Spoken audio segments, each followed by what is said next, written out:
poster of Elvis Presley mid-swivel guitar, slung low, dominated Amelia Mia Jones's bedroom wall. It was an old, slightly faded print bought at a flea market years ago, but to Mia, it was a masterpiece. Every morning, before she even swung her feet out of bed, she'd glance at it, a quiet nod to the king. Elvis wasn't just a musician to Mia. He was an inspiration, a voice that had been the soundtrack to her life, from childhood sing-alongs with her grandma to late-night study sessions.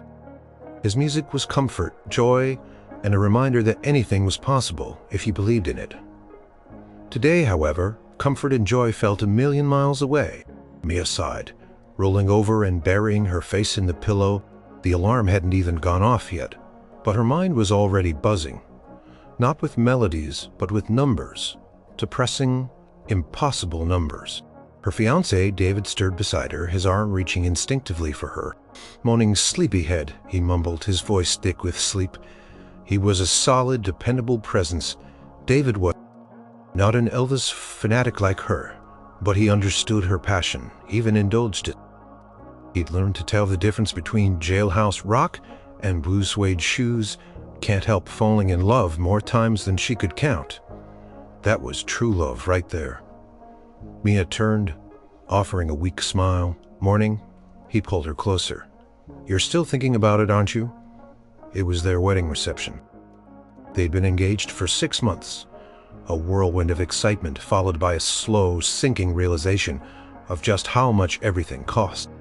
Maya had always dreamed of a proper reception, a joyous gathering of all their friends and family, a place where they could dance and celebrate their love. David, ever the pragmatist, had been more focused on the long term, on their future together, their first home. But even he had been swayed by Mia's vision of a sparkling music-filled evening. They had tried everything. Cutting costs, DIY decorations, calling every venue within a 50-mile radius. Each quote was a punch to the gut. Their savings, though carefully built, were nowhere near enough. Mia worked 2 jobs, a barista during the day and tutoring in the evenings. David was a dedicated paramedic, his shifts long and often grueling. They were good with money, responsible, but life was just expensive. Last night, after hours of poring over spreadsheets and tearfully crossing off dream items, they had reached an agonizing decision. We can't afford it, David, Mia had whispered, her voice cracking. Not the kind of reception we want. Anyway, we'll do a small ceremony. Maybe cake and punch in the church hall, or even just elope. David had held her, his arms strong around her. Hey, he'd said softly, tipping her chin up. It's about us getting married, Mia. That's the most important thing. The reception is just extra. We'll make it special, no matter what. His words were kind, but Mia could still hear the wistful note in his voice. He wanted a good reception too. She knew he did. It just felt like a concession, a compromise on a day that was supposed to be perfect. The thought of not having a dance floor, of not having a full meal for their guests, of not being able to toast properly with champagne, it felt like they were letting everyone down, especially themselves. Now, as the morning light crept into the room, Mia looked at her Elvis poster. "Oh, King," she murmured. "What would you do?" She imagined Elvis, ever the showman, throwing the most magnificent party. He wouldn't let anything dim a moment of joy. She closed her eyes, trying to push away the bleak thoughts. Maybe she could just focus on the ceremony, the vows, the commitment. That was what truly mattered. But then, as she drifted back into a light sleep, something shifted. The room seemed to grow warmer, filled with a familiar, comforting hum. She wasn't sure she was awake or still dreaming. But suddenly the air was thick with the scent of gardenias and a faint, sweet cologne. The poster on the wall seemed to glow, and the image of Elvis stepped forward, no longer a flat picture, but a vibrant, living presence. He was smiling, that famous crooked grin, and his eyes were full of kindness, twinkling with an understanding Mia felt deep in her soul. He didn't say anything, but he reached out a hand, hovering over her, a gesture of comfort. It wasn't a sad feeling, or a spooky one. It was pure warmth, pure love. Then she heard it. Not a voice in her ears, but a feeling, a deep certainty echoing in her heart. "Don't you worry, little darling. Everything's going to be all right. Just believe." Mia's eyes fluttered open. The room was back to normal, the poster still flat on the wall. The scent of gardenias lingered, though, and for a moment she could almost hear the faint strum of a guitar. She sat up, heart pounding, a strange mix of disbelief and hope stirring within her. It had been just a dream, of course, a vivid, comforting dream. But as she swung her feet to the floor, she felt a tiny spark, a flicker of something she hadn't felt in days. A feeling that maybe, just maybe, everything would be all right. It was foolish, she knew, to put faith in a dream, especially one involving a music legend who had passed away decades ago. Still, the warmth of it stayed with her, a tiny, illogical comfort against the crushing reality of their wedding budget. David was already up, padding around the kitchen. "Coffee's almost ready," he called out. Mia took one last look at the poster, then stood up, a new resolve in her step. Even if it was just a dream, it had reminded her of something important, the power of belief and the magic of hope. And maybe, just maybe, a little bit of that king of rock and roll magic was exactly what they needed. The next few days dragged. Maya went through the motions, serving coffee with a forced smile, helping students with their algebra, but her mind was elsewhere. The dream of Elvis lingered, a strange, beautiful memory, but it didn't pay the bills. She and David had officially decided. A small ceremony, intimate vows, and then maybe a casual BBQ in their backyard if they could swing it. The grand reception, the dancing, the music, it was all off the table. Mia tried to be brave, to focus on the love they shared, but a little piece of her heart ached. One dreary Tuesday afternoon, Mia returned home from her barista shift, tired and damp from a sudden spring shower. The mail was already in the box, a thin stack of bills and junk mail. She flipped through it, her eyes glazed over, until one envelope caught her attention. It was heavier than the others, made of thick cream-colored paper. No stamps, no return address. Just her name and address written in elegant looping script. It wasn't printed. It was clearly handwritten, with a beautiful old-fashioned fountain pen. This wasn't a bill or a junk mail flyer. This felt important, or maybe it was a prank. Her friend Chloe, her maid of honor, was notorious for elaborate pranks, but this felt too serious, too elegant for Chloe's usual antics. Mia carefully slid open the seal. Inside there wasn't a letter in the traditional sense, but two items. The first was a card, the same heavy cream paper folded once. On the front, in subtle silver foil, was a single stylized lightning bolt, sleek, modern, but Mia immediately recognized it. It was the TCB lightning bolt, standing for taking care of business, Elvis's personal motto and logo. Her breath hitched. Her mind immediately flashed back to her dream. This had to be a coincidence, right? She opened the card. Inside, in the same elegant script as the envelope, were just a few lines. "Dear Miss Jones and Mr. Miller, it has come to our attention that you are planning a very special occasion, and that certain logistical concerns may be preventing you from fully realizing your dreams. A generous benefactor who greatly admires dedication and true heart wishes to ensure that your wedding reception is everything you envisions, and more. Consider this a gift freely given, with no expectation of repayment.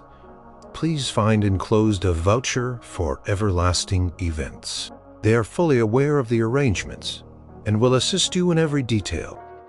All costs associated with your reception, from venue to catering, music to decorations, have been fully covered.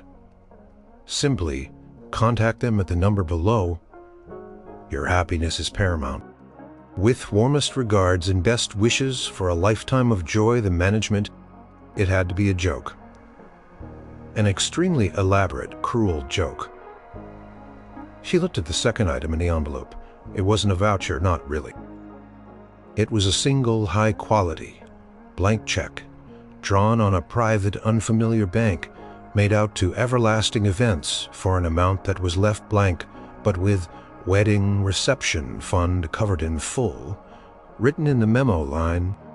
The bank name was Memphis Legacy Trust, a name Mia had never heard of. But the word Memphis sent another shiver down her spine. Coincidence or something more?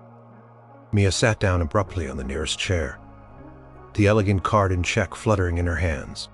She stared at the TCB lightning bolt on the card, then at the word Memphis on the check. Her dream, Elvis's comforting presence, his silent promise. Everything's going to be all right. No, she whispered. She pulled out her phone, immediately dialing David. "You won't believe what just arrived in the mail," she practically blurted out when he answered her, voice a mix of disbelief and rising excitement. "Whoa, slow down, Mia. What happened?" David sounded worried. "A letter," she rushed on, trying to explain coherently. "From some anonymous person. It says someone wants to pay for our entire wedding reception. The whole thing. And it has a TCB logo."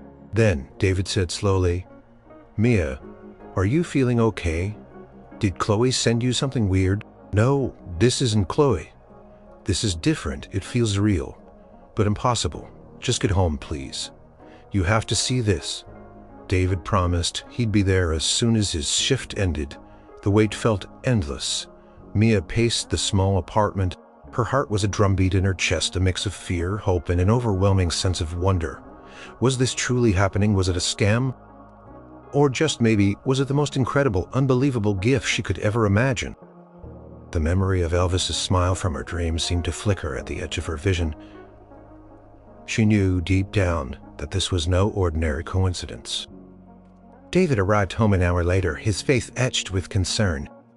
He took one look at Mia's wide, bewildered eyes and the crumpled but elegant letter in her hand, and knew this wasn't a prank.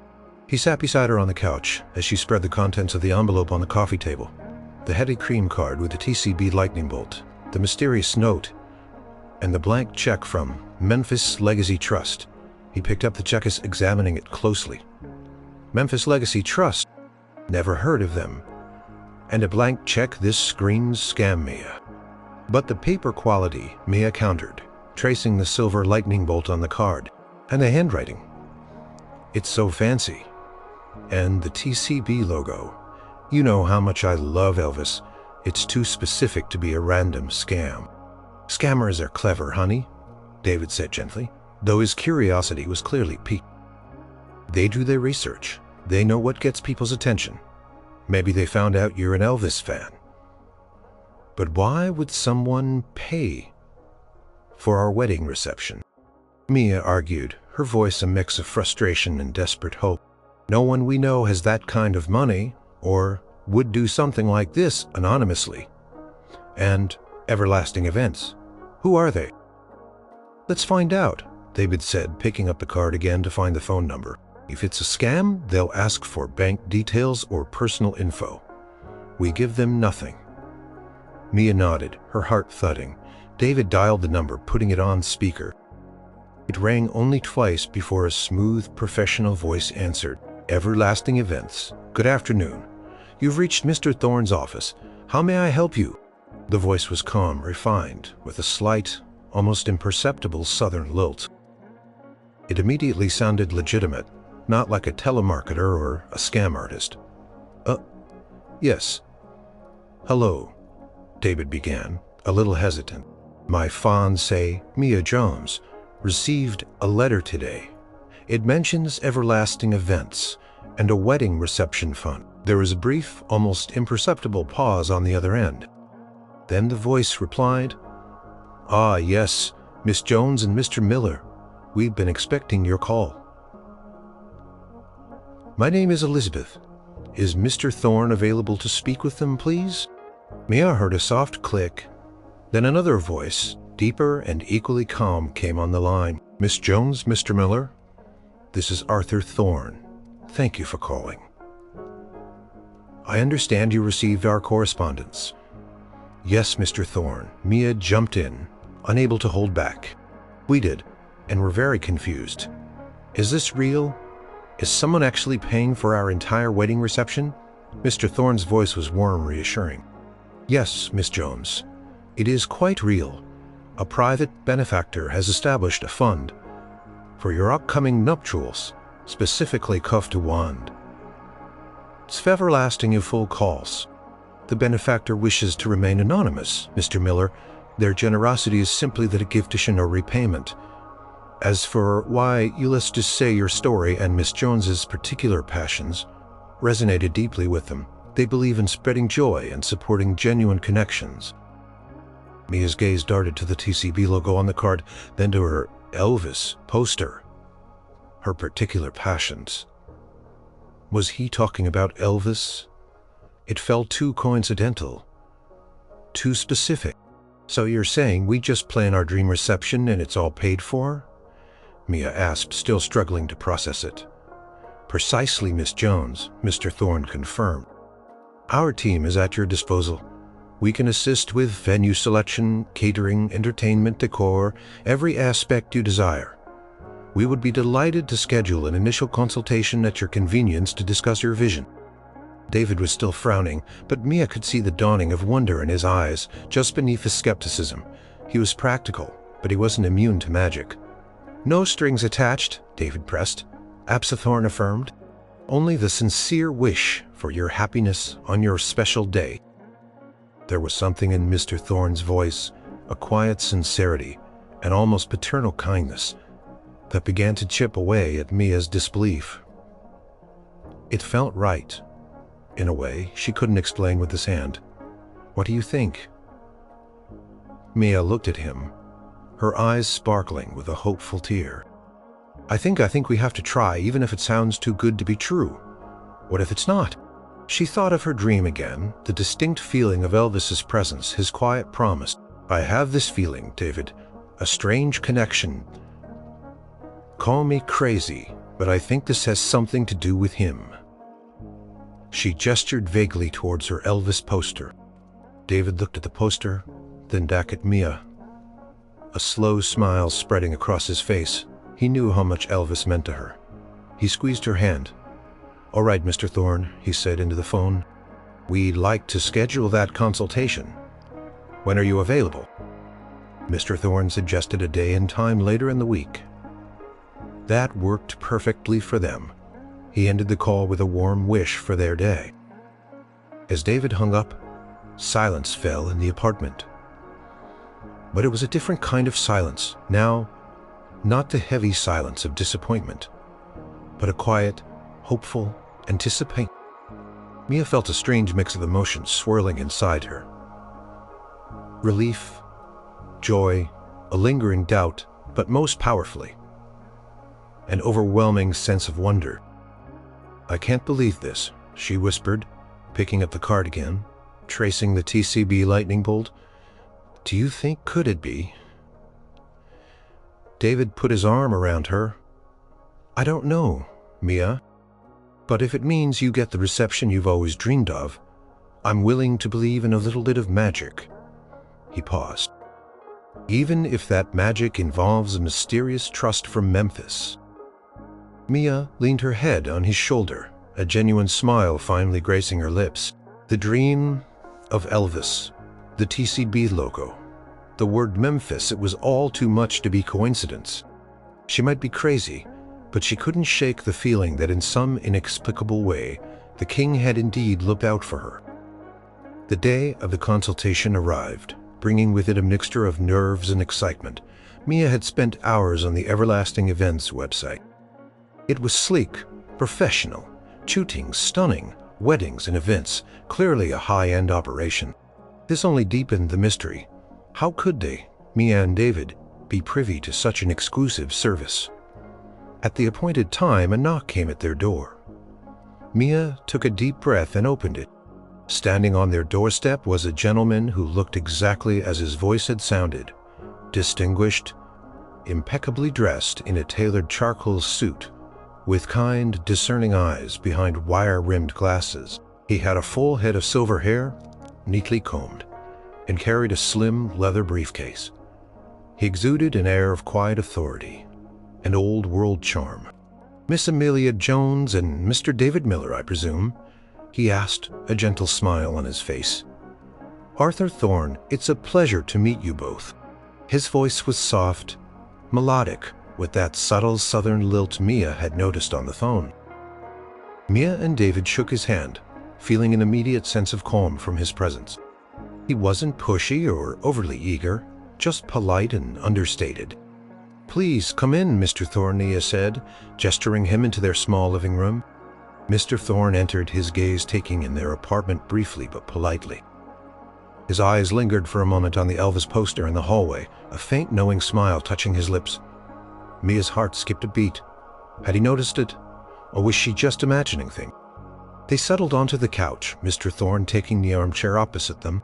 He opened his briefcase, revealing a pristine notepad and a few elegant brochures. "Now, about your wedding reception," he began, his tone businesslike but warm.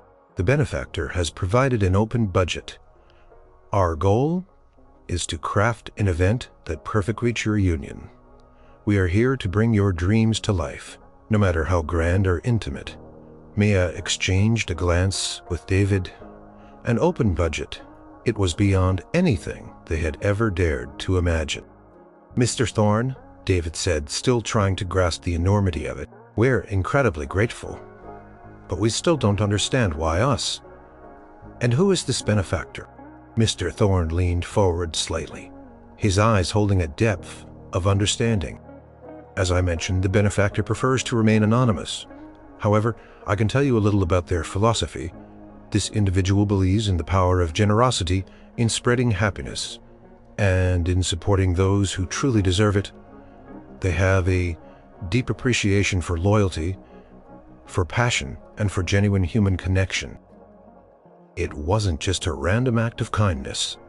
It was tied to Elvis, so it's like someone connected to Elvis, Mia asked, almost a whisper, her voice full of awe. Mr. Thorne's smile widened, a crinkle appearing at the corner of his eyes. He neither confirmed nor denied it directly, but his silence and the gentle nod he gave spoke volumes. "Let's just say the spirit of generosity runs deep in certain legacies. Miss Jones and this benefactor wishes to honor that spirit." He then skillfully shifted the conversation to the practicalities. "Now, where shall we begin? Do you have a dream venue in mind? Any particular type of cuisine you favor? Or perhaps a theme?"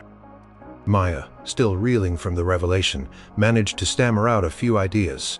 She talked about a vintage feel, maybe some subtle nods to the 50s, a focus on good music and delicious food that wasn't overly fancy. David, though still a little stunned by the benefactor's implied identity, quickly joined in, offering practical suggestions and asking intelligent questions. Mr. Thorne listened patiently, making notes, offering gentle suggestions that Mia immediately loved. He seemed to intuitively understand what she wanted, almost as if he'd known her for years. When Mia mentioned a specific type of vintage microphone as a possible decoration centerpiece, Mr. Thorne's eyes lit. Jones, a very fitting tribute. As the meeting concluded, Mia felt a lightness she hadn't experienced in months. Not only was their dream reception within reach, but there was a layer of magic to it, a connection to her lifelong hero. It felt like a blessing. "Thank you, Mr. Thorne," Mia said genuinely. "Thank you so much. This means everything." "He knew, David," she whispered, a tear escaping her eye. "He knew about the reception. He helped us." David wrapped his arms around her from behind, resting his chin on her shoulder. "I don't know how, Mia," he admitted, "but it certainly feels like it, doesn't it?" He looked at the empty spot where Mr. Thorne had sat. "He's a very intriguing man, Mr. Thorne, very old school. And he certainly seems to know a lot about a certain king of rock and roll."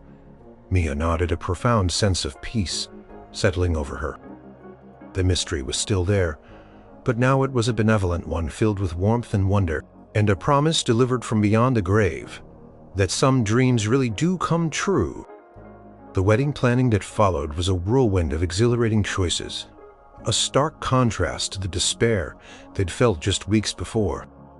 Maya and David met with venue managers, caterers, florists, and bands, all arranged paying by Mr. Thorne and his team at Everlasting Events. Every time they worried about a cost, Mr. Thorne would simply wave a dismissive hand. The benefactor's wish is for your complete happiness. Please, do not concern yourselves with the financials. Mia, though elated, couldn't shake the sense of unreality. It was like living in a dream, and the Elvis connections. One afternoon, during a tasting with the caterer, Mia mentioned her love for old-fashioned milkshakes and a specific type of mini burger. Caterer, usually quite rigid with their menu, simply smiled. "Ah yes, Mr. Thorne did mention your affinity for classic American fare. We've already factored in a gourmet milkshake bar and slider station. It's quite popular." Mia wondered if that was another subtle nod.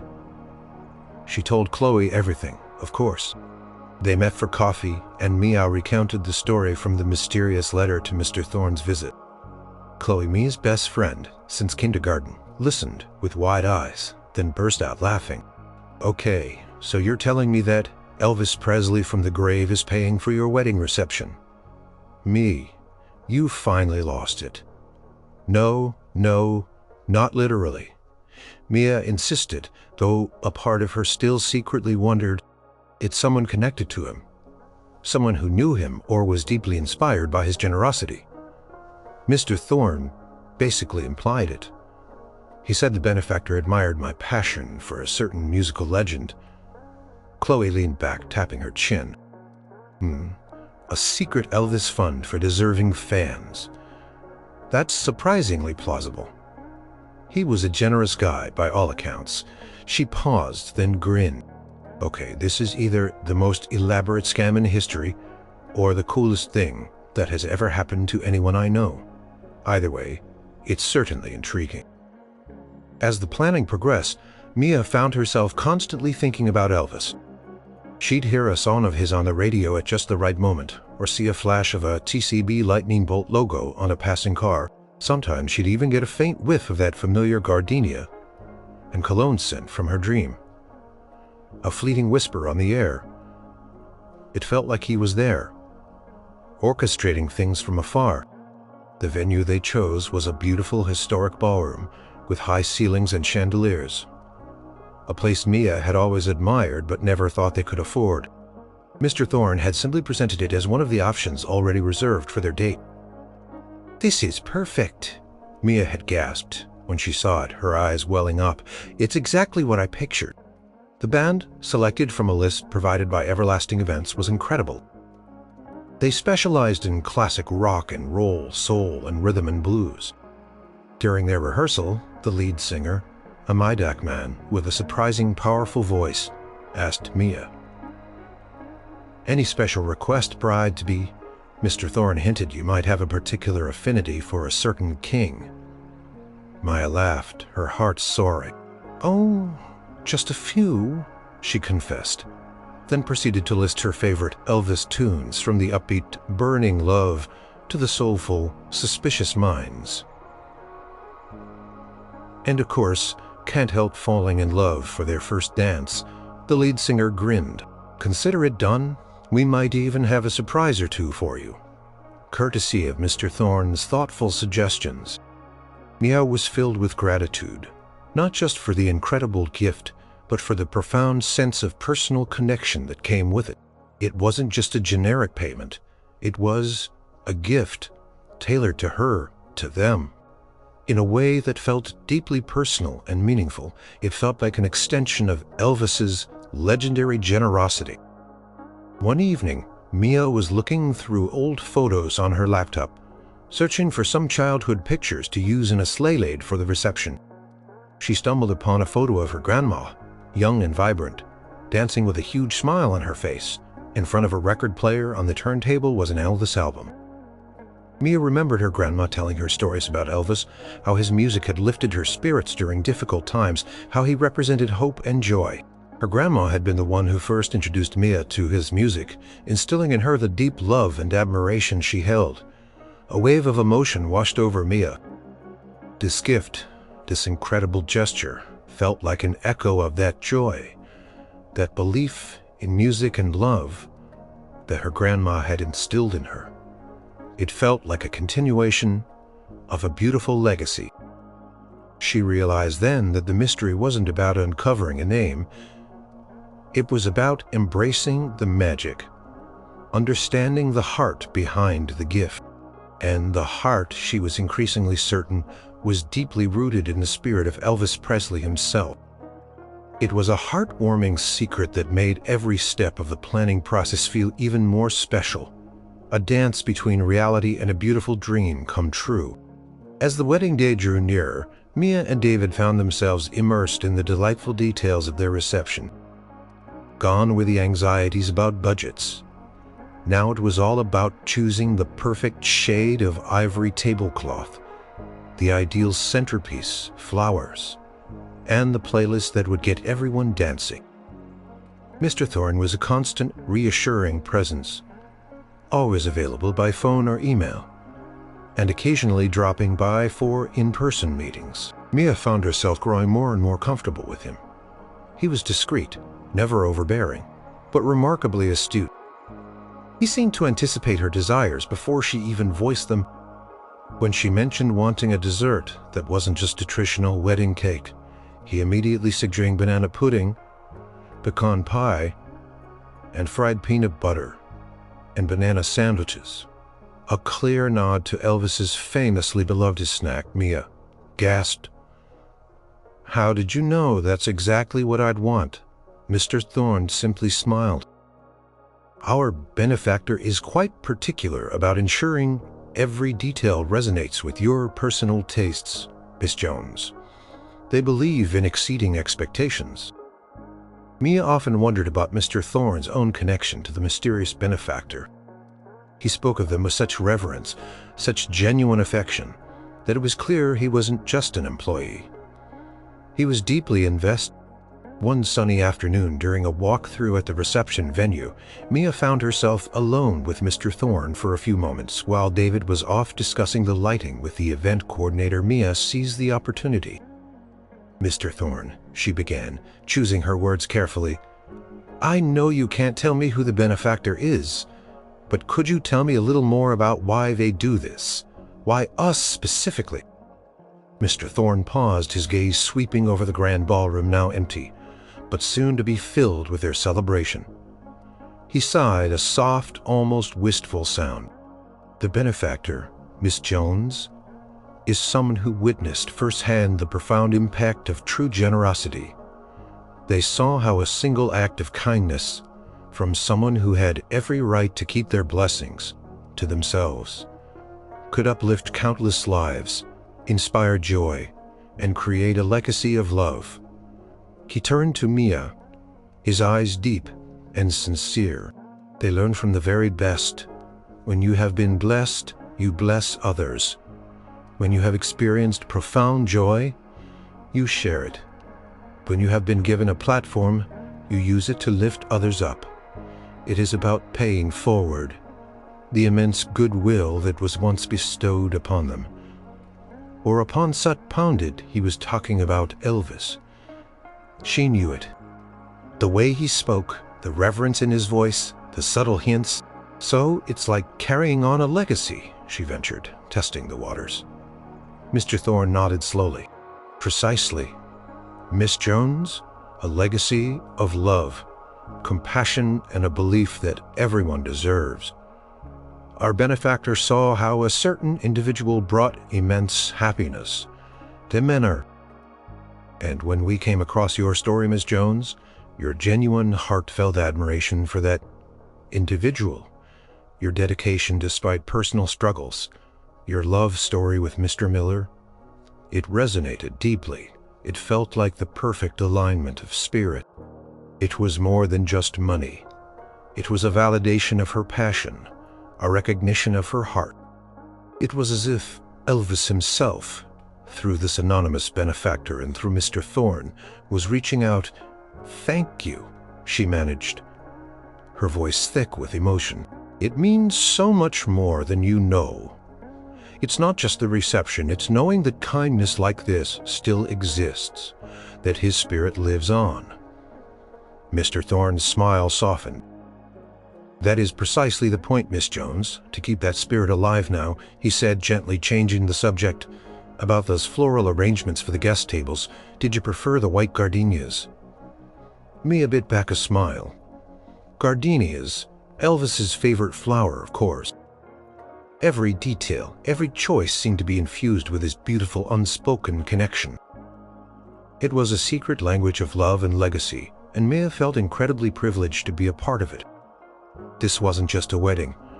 It was becoming a beautiful tribute, a heartwarming testament to a king whose spirit, even decades later, was still taking care of business.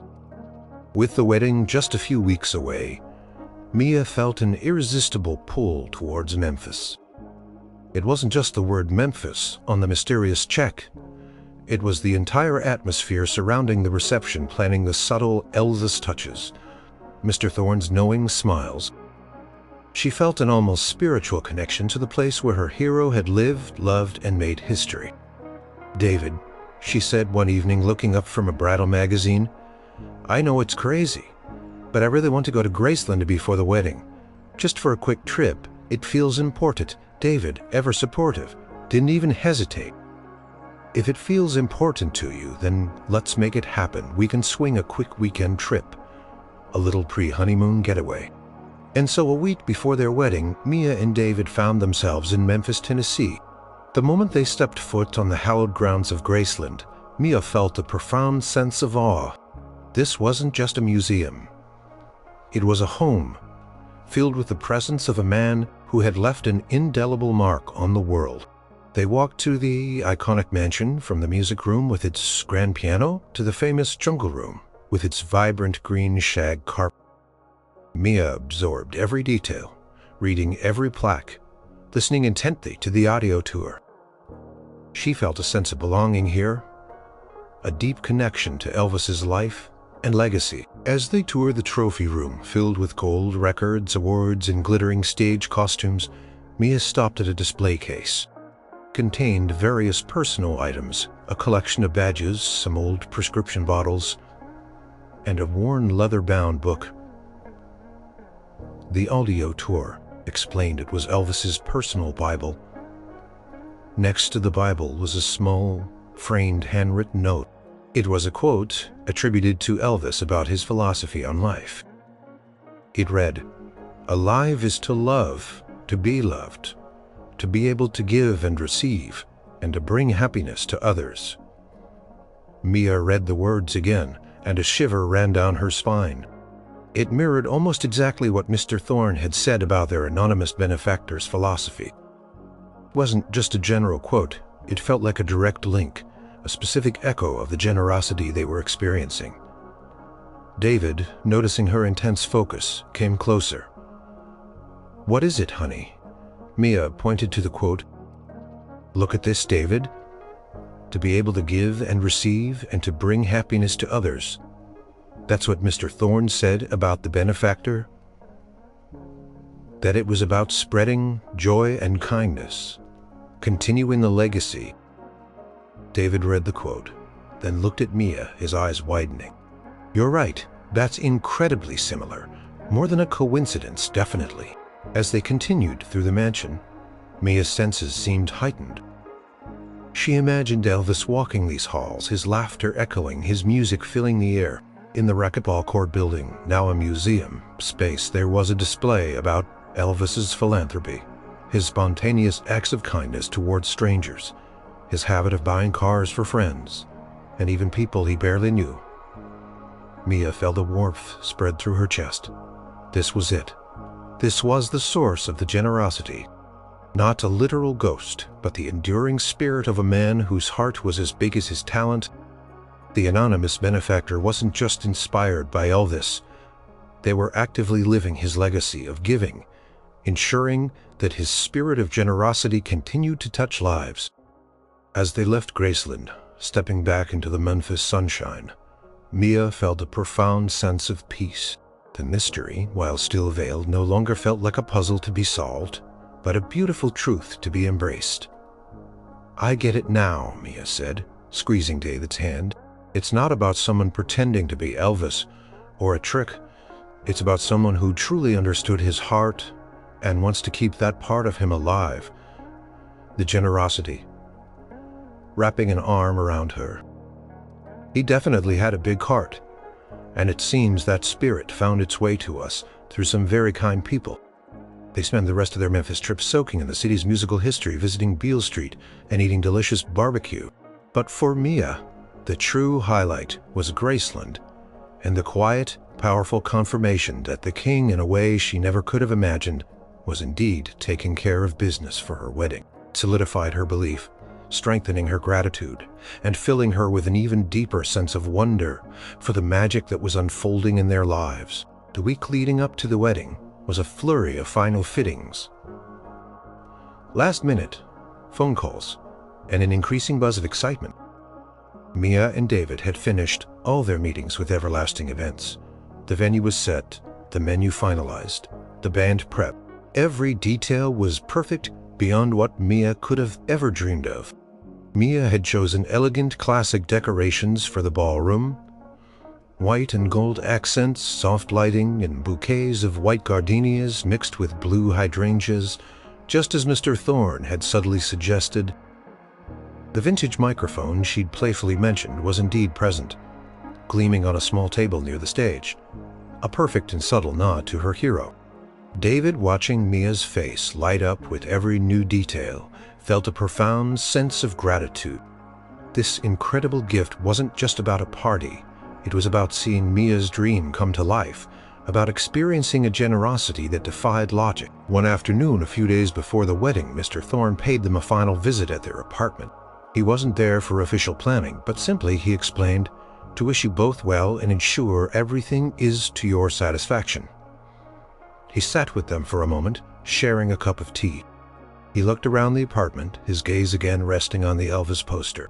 "Miss Jones," he began, his voice softer than usual, "I wanted to give you a small token, something personal from the benefactor." He reached into his inner jacket pocket and pulled out a small velvet pouch. Mia's heart skipped a beat. Inside, nestled on a bed of dark blue velvet, was a silver charm. It was a miniature, exquisitely detailed replica of an electric guitar, with a tiny, almost invisible TCB lightning bolt etched onto the pickguard. It wasn't flashy or ostentatious, just a simple, beautiful piece. "It's a charm for your bracelet if you wear one," Mr. Thorne explained. "Or perhaps a necklace, a small reminder that dreams, when truly believed in, have a way of finding their path to reality." Mia picked up the charm, her fingers tracing the tiny lightning bolt. It was beautiful, poignant, and incredibly personal. It felt like a direct message, a silent blessing. "Thank you, Mr. Thorne," she said, her voice thick with emotion. "Please, thank the benefactor. This is truly special." "It is our distinct pleasure, Miss Jones," he replied, his eyes twinkling. "The benefactor finds immense joy in these acts of giving. It is, you see, a way to keep a certain kind of light shining in the world." He then stood up. "Well, my work here is nearly done. My team will be on site early on your wedding day to oversee every last detail. You simply need to relax, enjoy, and celebrate your beautiful union." Mia and David walked him to the door. As he stepped out, he turned back, a final warm smile on his face. "Miss Jones, Mr. Miller, may your love be as timeless as a classic melody and as enduring as a heartfelt legacy. Have a truly magnificent day." And with that, he was gone, leaving behind a lingering scent of a subtle, elegant cologne and a profound sense of awe and gratitude. Mia clutched the charm in her hand, looking at David. "He's amazing," she whispered. "And this charm, it's perfect." "It really is, you know, Mia. When this started, I was so skeptical. But now, I don't know. I just feel so incredibly lucky and grateful. It feels like we've been touched by something truly special." Mia nodded, tears in her eyes. "It was more than luck. It was grace. It was magic. It was the enduring spirit of kindness." The dream she'd had, the subtle hints, the trip to Memphis, and now this personal gift. It all wove together into a tapestry of wonder. She looked at her Elvis poster. "Thank you," she whispered again, "to the image, to the memory, to the spirit of the king. Thank you for taking care of business." The day itself was almost upon them, and Mia knew it would be perfect, not just because of the beautiful reception that awaited them, but because of the incredible journey that had brought them to this point. A journey touched by the heart of a legend, and guided by a quiet, benevolent hand. The wedding day dawned bright and clear, a perfect spring morning. Mia felt a calm excitement, a deep joy that settled over her like a warm blanket. The ceremony was beautiful, intimate, and filled with love. David looked impossibly handsome in his suit, and Mia felt like a princess in her simple, elegant gown. Their vows exchanged with trembling hands and tear-filled eyes sealed their commitments. But the moment they stepped into the reception venue, Mia gasped. It was more stunning than she could have ever imagined. The ballroom, previously just an empty space, was transformed into a glittering wonderland. Chandeliers sparkled, casting a warm glow over tables adorned with pristine white linens and centerpieces of gardenias and hydrangeas. The air was filled with the soft scent of the flowers and the gentle hum of the band tuning up. The vintage microphone she'd admired sat prominently on a small table near the stage, gleaming under the lights. Every detail, from the personalized napkins to the elegant place settings, spoke of meticulous planning and boundless generosity. Mia looked at David, her eyes wide with wonder. It's breathtaking," she whispered. David squeezed her hand. "It's everything you dreamed of, and more." Guests began to arrive, their faces lighting up as they took in the opulent setting. Mia's grandma, beaming, wiped a tear from her eye. Chloe, looking glamorous as Mia's maid of honor, rushed over. "Mia, oh my gosh, this is incredible. I officially retract my scam theory. This is beyond amazing." The reception began, flowing, banging. The food was exquisite, a perfect blend of gourmet elegance and comforting flavors. The milkshake bar and slider station were a huge hit, delighting guests with their unexpected nostalgic charm. Mia kept thinking of Mr. Thorne's quiet smile, his knowing hints. As the evening progressed, the band, true to their word, launched into a medley of Elvis hits. People flocked to the dance floor, laughing and singing along. Mia and David shared their first dance to "Can't Help Falling in Love," Mia's head resting on David's shoulder as they swayed, lost in their own world. It was a moment of pure, unadulterated happiness. Later, as the dance floor pulsed with energy, Mia found herself dancing with her grandma. "He would have loved this, Mia," her grandma murmured, her eyes twinkling. "Elvis, I mean all this joy, this music, this spirit of giving," Mia smiled, her heart full. "I think he does.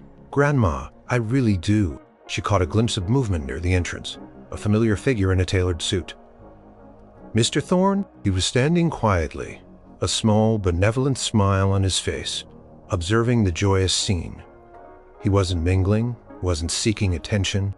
He was simply watching, a silent guardian of the beautiful celebration he had helped orchestrate. Their eyes met across the crowded room. Mr. Thorne gave her a subtle, almost imperceptible nod, a gesture of quiet triumph and heartfelt satisfaction. Then, just as Mia blinked, he was gone, slipping away as quietly and discreetly as he had arrived. He hadn't stayed for long, hadn't made a fuss. His presence was simply a final confirming touch, a silent acknowledgement that the mission had been accomplished. Mia didn't chase after him. She didn't need to. His message was clear, conveyed in the laughter, the music, the warmth of the room, and the overwhelming feeling of love. The rest of the night was a blur of dancing, heartfelt toasts, and joyful conversation. Mia and David were surrounded by their loved ones, celebrating a new beginning that felt touched by a benevolent magic. It was everything Mia had ever dreamed of. A celebration that was not just about two people getting married, but about the incredible power of kindness, of legacy, and of a spirit that transcended time. As the last song played and guests began to drift away, Mia and David stood in the center of the beautiful ballroom, now quiet and empty save for the lingering scent of gardenias. Mia looked around, taking in every perfect detail one last time. It wasn't just a reception. It was a testament to a beautiful, unbelievable gift. A dream made real by an unseen hand. And in every corner of the room she felt the invisible, heartwarming presence of the king, still taking care of business, still spreading joy, even decades after his final bow. A few days later, Mia and David were on their honeymoon, soaking up the sun on a quiet beach. Even with the gentle waves lapping at their feet and the warmth of the sun on their skin, Mia's mind often drifted back to the wedding reception. It still felt like a beautiful dream, one she was afraid she might wake up from. "Can you believe it, David?" she murmured, turning to him as they walked along the shore. "Our wedding reception, it was just perfect. More than perfect, it felt like something out of a movie." David smiled, squeezing her hand. "It really was, and I still can't quite wrap my head around it. Who would do something like that?" Mia paused, looking out at the endless horizon. "I don't think we'll ever know the name of the benefactor, David."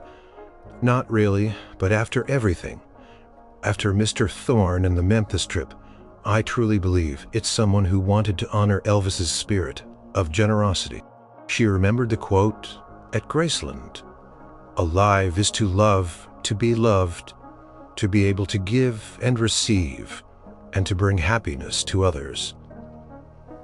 This was a legacy in action. Mia continued, a thoughtful expression on her face. "To pay it forward ourselves, not just financially because we can't do what they did for us, but to find ways to bring joy to others, to spread kindness, to embody that same spirit." David nodded, his gaze gentle. "I agree. This whole experience, it's changed something in me, made me believe in a different kind of magic, a deeper goodness in the world. We've been given an incredible gift and it feels right to pass on that feeling." Later that day, Mia sat down with a fresh notebook and a pen. She wanted to write a thank you note, not just a formal one, but something deeply heartfelt. She didn't know the benefactor's name, or even Mr. Thorne's direct address, but she knew where to send it. To Everlasting Events, to Mr. Thorne's office. She addressed it simply, "To our anonymous angel and the kind heart of Everlasting Events." She wrote about the despair they felt before the letter arrived, the impossibility of their dreams.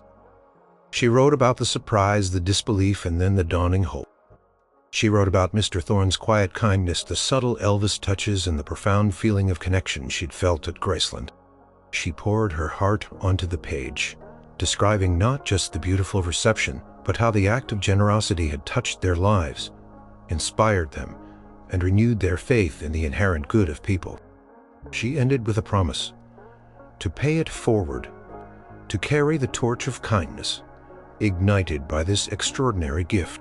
Meanwhile, thousands of miles away, in a quiet, elegant office, Mr. Thorne sat at his polished wooden desk. The room was tastefully decorated with subtle nods to a past era. A vintage record player in one corner, a collection of old photographs on a side table. In one prominent frame sat a picture of a younger Elvis, not the superstar, but a candid shot of him, laughing, head thrown back, an arm around an older gentleman who bore a striking resemblance to Mr. Thorne himself. A soft knock came at the door, and his assistant Elizabeth entered. "Mr. Thorne, a letter just arrived for you. It seems to be from Miss Jones and Mr. Miller." Mr. Thorne's eyes lit up. He took the envelope, his fingers tracing Mia's familiar script. He opened it carefully, pulling out the heartfelt note. He read it slowly, his gaze softening as he absorbed every word. A gentle smile spread across his face. When he finished, he put the letter down on the desk, then picked up the framed photograph of Elvis. He ran a thumb gently over the image of the king's joyful face. "They felt it, King," he murmured, his voice thick with emotion. "They truly felt it. Your spirit, your generosity. It touched them, just as you always knew it would." He looked at the younger version of himself in the photo, smiling alongside Elvis. The memories were vivid, precious. The promise he had made to Elvis, to always look out for those with good hearts, to continue his legacy of quiet kindness, had been kept. Put the photo back, a deep sense of contentment settling over him. He knew Mia and David wouldn't discover his personal connection to Elvis, or the precise details of the private fund Elvis had quietly established years ago, meant for spontaneous acts of kindness to deserving individuals. The anonymity was paramount. It was about the spirit of the gift, not the giver. Back on the beach, Mia felt a lightness in her heart. The mystery of the benefactor remained, but it was a beautiful, comforting mystery now. It was a secret she and David would carry with them, a reminder of the extraordinary kindness they had received. They would return home, not just as a married couple, but as people transformed, inspired to live their lives with more joy, more generosity, and more belief in the quiet magic that exists in the world. King, in his own unforgettable way, had not only paid for their entire wedding reception, but had also gifted them something far more precious, a lifelong legacy of love, kindness, and the enduring power of a truly generous heart. And for Mia, a fan forever, that was the greatest gift of all.